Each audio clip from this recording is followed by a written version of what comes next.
করতেছি আমরা কেন সোহেল ভাইকে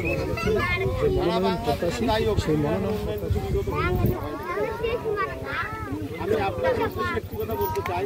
আজকে আমরা এমন আছি, যখন কোনো মা অসুস্থ হয়, যখন কোনো মা অসুস্থ, দ্বিতীয় হলো একটা সন্তান প্রসব করার পরে আমাদের প্রতিটা ওই সন্তানকে যদি একটু অসুস্থ হয় আমাদেরকে নিয়ে রংপুর ডক্টরস ক্লিনিকে যাইতে হয় না? কুড়িগ্রামে কিন্তু আমরা ট্রিটমেন্ট করতে পারি না। সেখান থেকে আমরা কথা দিতে চাই, যদি ভাই এমপি হয়, খালেদা জি সরকার গঠন করে, ভাই এই ব্যাপারে আমরা কুড়িগ্রামে অত্যাধুনিক শিশু থেকে যাতে সেবা দেওয়া যায় আমরা এরকম ব্যবস্থা করব।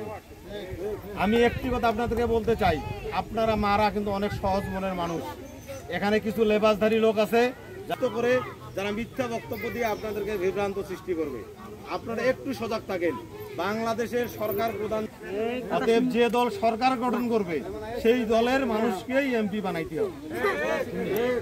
আজকে বিগত দিনে কুড়িগ্রামে 15 বছরে আমার মনে হয় অনেক বোন আছে পড়াশোনা করে, টাকা দিচ্ছেন, চাকরি হয় না, জমিও চলে গেছে, আছে না এরকম লোক? যদি ভাই এমপি হয়, একটা মানুষ 5 ওয়াক্ত নামাজ পড়লে তার মধ্যে যদি আল্লাহর ভয় থাকে,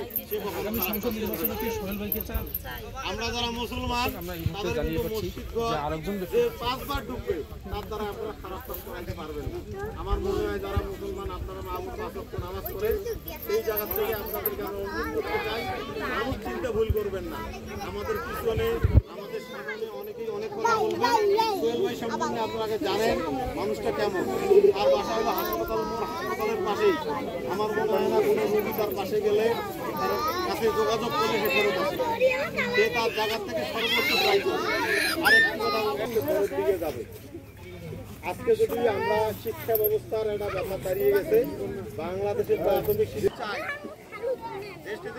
সরকার আসে কাজ করবে, আপনাদের কর্ম ব্যবস্থা নিয়ে এসে কাজ করবে, আপনাদের সেবা ব্যবস্থা নিয়ে এসে কাজ করবে।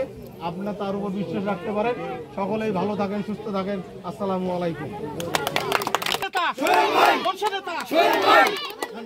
সাধারণ সম্পাদক ছোট ভাই হাসান জুমার হিমেল, যুব নেতা রাসেল।